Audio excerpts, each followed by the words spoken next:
ASMR. Today we are going to continue reading The War of the Worlds by H.G. Wells. In my last video, we read the first 2 chapters. I will link that video in the description below if you want to check it out. Today, we are probably going to read chapters 3 through 5. So let's get started.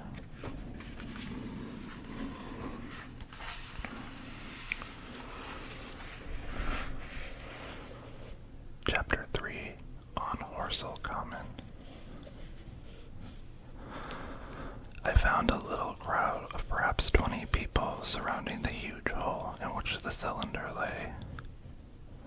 I have already described the appearance of the colossal bulk embedded in the ground. The turf and gravel about it seemed charred as if by a sudden explosion. No doubt its impact had caused a flash of fire. Henderson and Ogilvy were not there.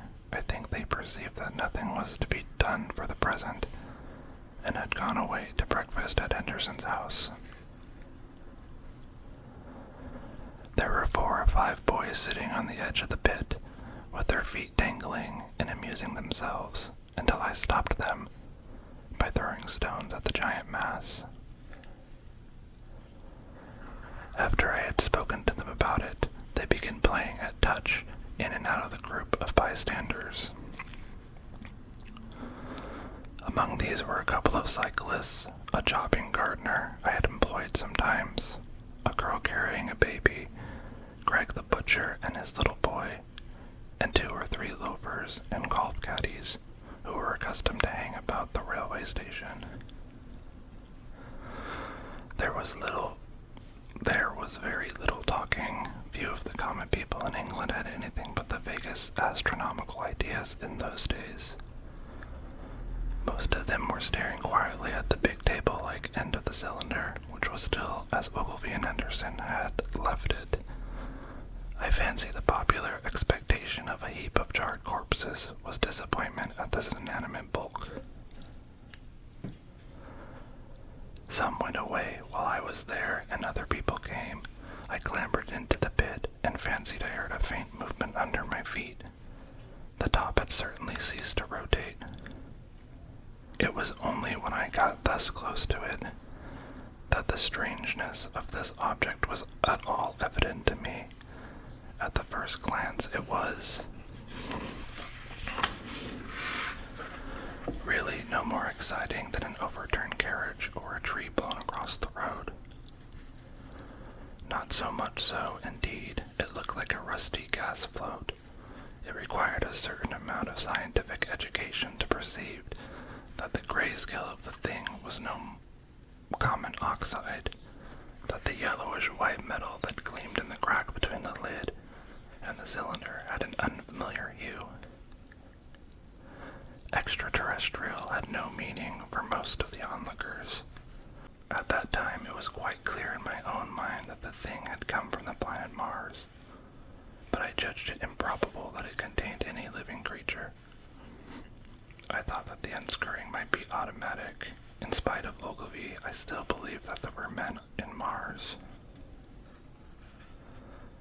My mind ran fancifully on the possibilities of its containing manuscript, on the difficulties in translation that might arise, whether we should find coins and models in it, and so forth.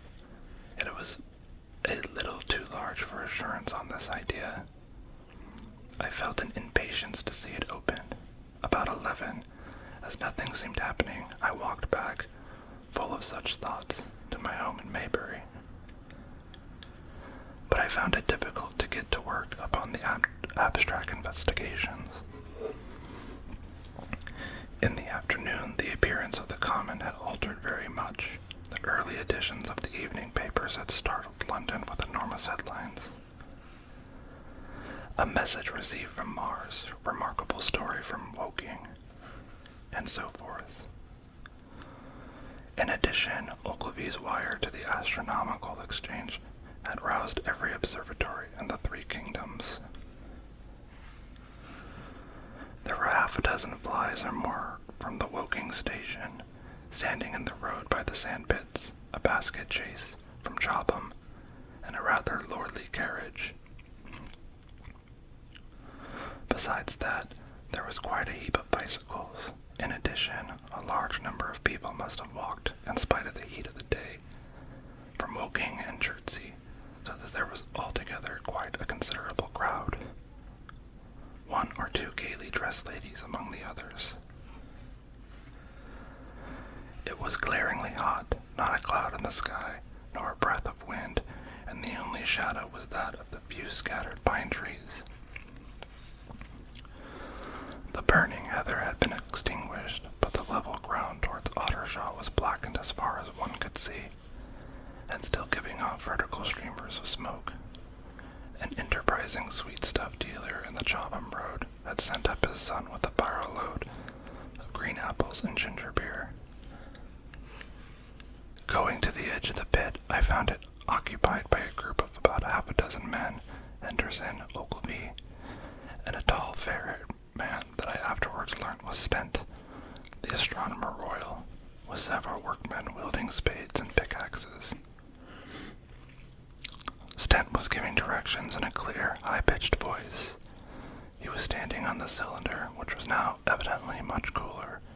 His face was crimson and streaming with perspiration, and something seemed to have irritated him. A large portion of the cylinder had been uncovered, though its lower end was still embedded. As soon as Ogilvy saw me among the staring crowd on the edge of the pit, he called to me to come down, and asked me if I would mind going over to see Lord Hilton, the lord of the manor. The growing crowd, he said, was becoming a serious impediment to their excavations, especially the boys. They wanted a light railing put up, and help to keep the people back.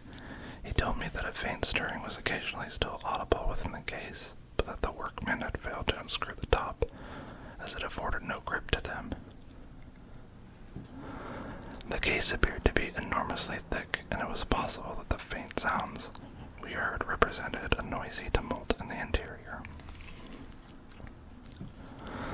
I was very glad to do as he asked, and so became one of the privileged spectators within the contemplated enclosure. I failed to find Lord Hilton at his house, but I was told he was expected from London by the 6 o'clock train from Waterloo, and as it was then about 5:15, I went home, had some tea, and walked up to the station to waylay him.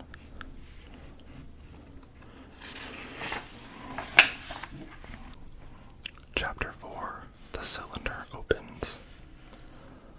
When I returned to the common, the sun was setting. Scattered groups were hurrying from the direction of Woking, and 1 or 2 persons were returning. The crowd about the pit had increased and stood out black against the lemon yellow of the sky. A couple of 100 people, perhaps. There were raised voices, and some sort of struggle appeared to be going on about the pit. Strange imaginings passed through my mind. As I drew nearer, I heard Stent's voice.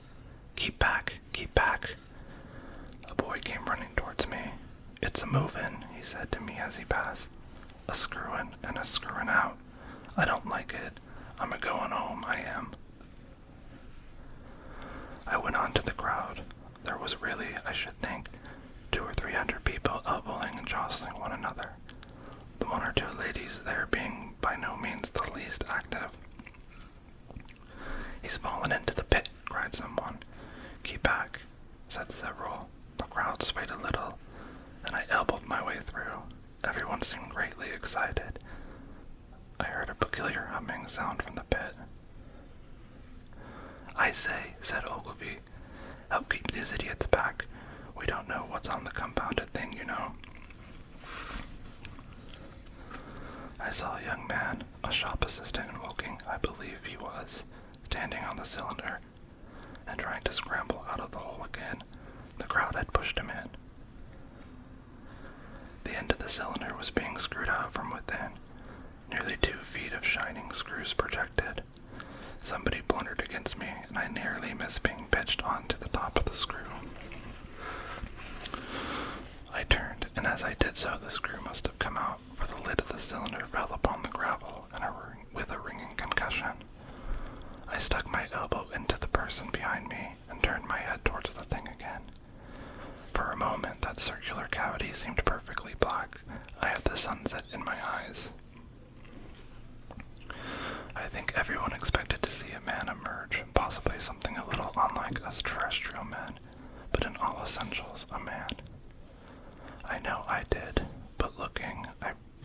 instantly saw something stirring within the shadow.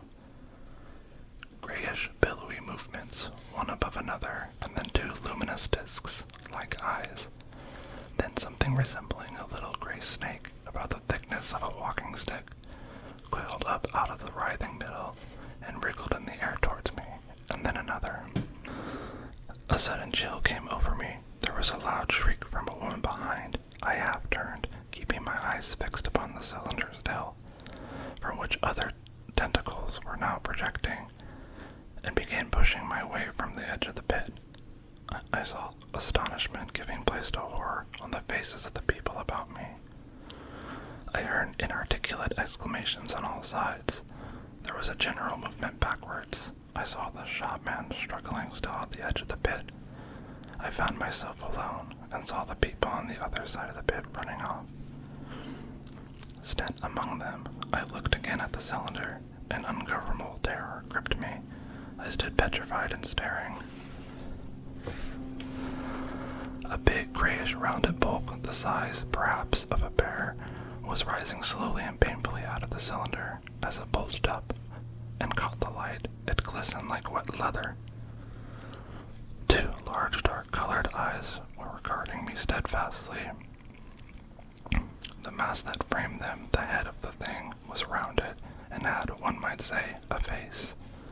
There was a mouth under the eyes, the lipless brim of which quivered and planted and dropped saliva.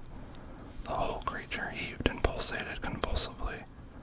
A lank, tentacular appendage gripped the edge of the cylinder. Another swayed in the air. Those who have never seen a living Martian can scarcely imagine the strange horror of its appearance. The peculiar V-shaped mouth, with its pointed upper lip, the absence of brow, ridges, the absence of a chin beneath, the wedge-like lower lip, the incessant quivering of this mouth, the gorgon groups of tentacles, the tumultuous breathing of the lungs in a strange atmosphere, the evident heaviness and painfulness of movement due to the greater gravitational energy of the earth. Above all, the extraordinary intensity of the immense eyes were at once vital, intense, inhuman, crippled, and monstrous. There was something fungoid in the oily brown skin, something in the clumsy deliberation of the tedious movements unspeakably nasty. Even at this first encounter, this first glimpse, I was overcome with disgust and dread. Suddenly the monster vanished. It had toppled over the brim of the cylinder and fallen into the pit with a thud like the fall of a great mass of leather. I heard it give a peculiar thick cry, and forthwith another of these creatures appeared darkly in the deep shadow of the aperture. I turned and, running madly, made for the first group of trees, perhaps 100 yards away. But I ran slantingly and stumbling, for I could not avert my face from these things. There, among some young pine trees and furze bushes, I stopped, panting, and waited further developments. The common round the sand pits was dotted with people, standing like myself in a half-fascinated terror, staring at these creatures, or rather at the heaped gravel at the edge of the pit in which they lay. And then, with a renewed horror, I saw a round black object bobbing up and down on the edge of the pit. It was the head of the shopman who had fallen in, but showing as a little black object against the hot western sky. Now he got his shoulder and knee up, and again he seemed to slip back until only his head was visible. Suddenly he vanished, and I could have fancied a faint shriek had reached me.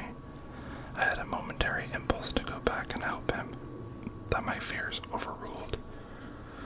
Everything was then quite invisible, hidden by the deep pit and the heap of the sand that fall of the cylinder had made.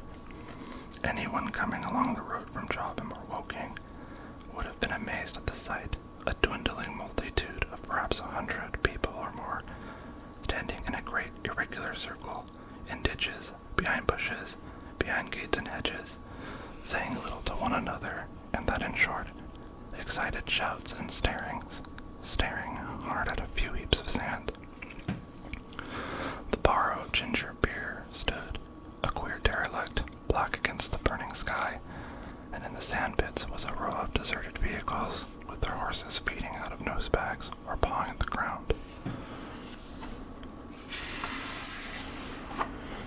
Chapter 5. The Heat Ray. After the glimpse I had had at the Martians emerging from the cylinder in which they had come to the Earth from their planet, a kind of fascination paralyzed my actions. I remained standing knee-deep in the heather, staring at the mountain that hid them. I was a battleground of fear and curiosity. I did not dare to go back towards the pit, but I felt a passionate longing to peer in. I began walking, therefore, in a big curve, seeking some point of vantage and continually looking at the sand heaps that hid their newcomers to our Earth. Once a leash of thin black whips, like the arms of an octopus, flashed across the sunset and was immediately withdrawn, and afterwards a thin rope rose up, joint by joint, bearing at its apex a circular disc that spun with a wobbling motion. What could be going on there? Most of the spectators had gathered in one or two groups, on a little crowd towards Woking, the other a knot of people in the direction of Jobham. Evidently they shared my mental conflict. There were few near me. One man I approached. He was, I perceived, a neighbor of mine, though I did not know his name, and accosted. But it was scarcely a time for articulate conversation. "What ugly brutes," he said. "Good God, what ugly brutes." He repeated this over and over again. "Did you see a man in the pit?" I said. But he made no answer to that. We became silent and stood watching for a time side by side, deriving, I fancy, a certain comfort in one another's company. Then I shifted my position to a little knoll that gave me the advantage of a yard or more of elevation, and when I looked for him, presently he was walking towards Woking. The sunset faded to twilight before anything further happened. The crowd far away on the left, towards Woking, seemed to grow, and I heard now a faint murmur from it. The little knot of people towards Jobham dispersed. There was scarcely an intimation of movement from the pit. It was this, as much as anything, that gave people courage, and I suppose the new arrivals from Woking also helped to restore confidence.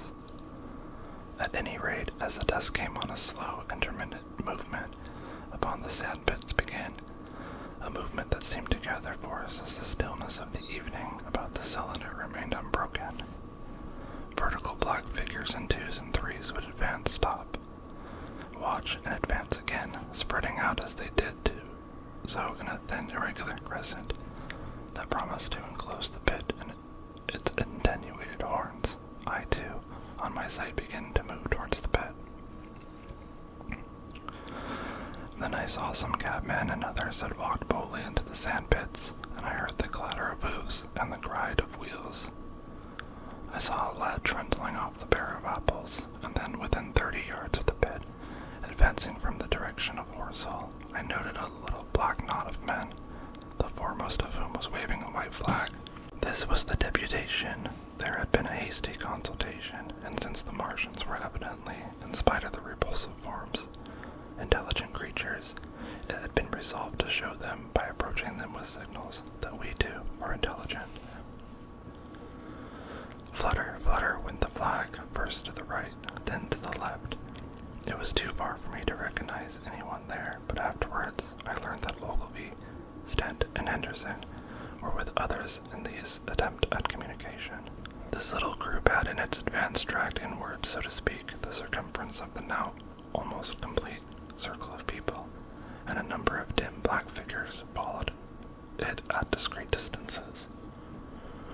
Suddenly there was a flash of light, and a quantity of luminous greenish smoke came out of the pit in 3 distinct puffs, which drove up, one after the other, straight into the still air.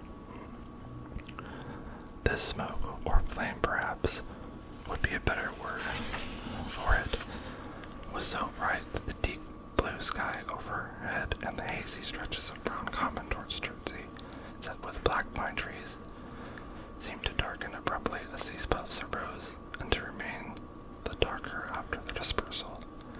At the same time, a faint hissing sound became audible.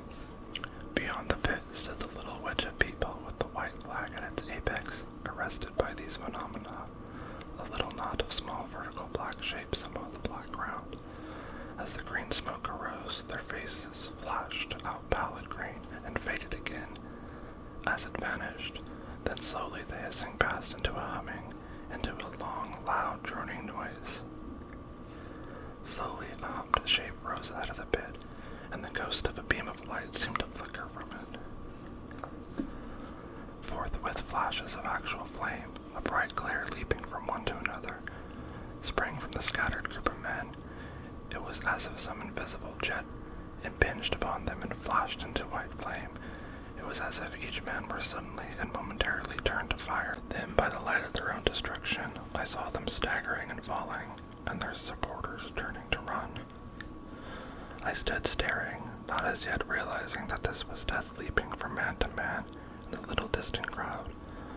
All I felt was that it was something very strange, an almost noiseless and blinding flash of light, and a man fell headlong and lay still, and as the unseen shaft of heat passed over them, pine trees burst into flames, and every dry furze bush became with one dull thud a mass of flames.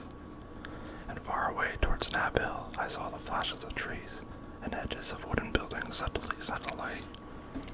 It was sweeping round swiftly and steadily, this flaming death, this invisible, inevitable sword of heat. I perceived it coming towards me by the flashing bushes it touched, and was too astounded and stupefied to stir. I heard the crackle of fire in the sand pits and the sudden squeal of a horse that was as suddenly stilled. Then it was as if an invisible yet intensely heated finger were drawn through the heather between me and the Martians, and all along a curving line beyond the sand pits the dark ground smoked and crackled. Something fell with a crash far away to the left where the road from Woking Station opens on the common. Forthwith the hissing and humming ceased, and the black dome-like object sank slowly out of sight into the pit. And this had happened with such swiftness that I had stood motionless, dumbfounded, and dazzled by the flashes of light. Had the death swept through a full circle, it must inevitably have slain me in my surprise, but it passed and spared me, and left the night about me suddenly dark and unfamiliar. The undulating common seemed now dark almost to blackness, except there where its roadways lay gray and pale under the deep blue sky of the early night. It was dark and suddenly void of men. Overhead the stars were mustering, and in the west the sky was still a pale, bright, almost greenish blue. The tops of the pine trees and the roofs of Horsell came out of sharp and black against the western afterglow. The Martians and their appliances were altogether invisible, save for that thin mast upon which their restless mirror wobbled. Patches of bush and isolated trees here and there smoked and glowed still, and the houses toward Woking Station were sending up spires of flame into the stillness of the evening air. Nothing was changed save for that, in terrible astonishment, the little group of black specks with a flag of white had been swept out of existence, and the stillness of the evening, so it seemed to me, had scarcely been broken. It came to me that I was upon this dark common, helpless, unprotected, and alone. Suddenly, like a thing falling upon me from without, came fear. With an effort, I turned and began a stumbling run through the heather. The fear I felt was no rational fear, but a panic terror, not only of the Martians, but of the dusk and stillness all about me. Such an extraordinary effect in unmanning me it had that I ran weeping silently as a child might do. Once I had turned, I did not dare to look back. I remember I felt an extraordinary persuasion that I was being played with, that presently, when I was upon the very verge of safety, this mysterious death, as swift as the passage of light, would leap after me from the pit about the cylinder and strike me down.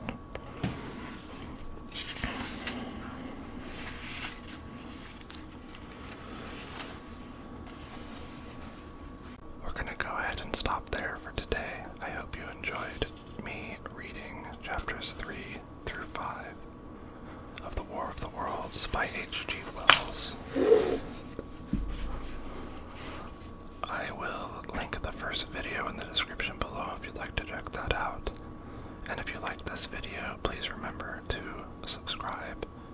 and like this video, and also hit the bell icon to be notified of future videos. Thanks for stopping by my channel, Robbie Reads ASMR. See you next time.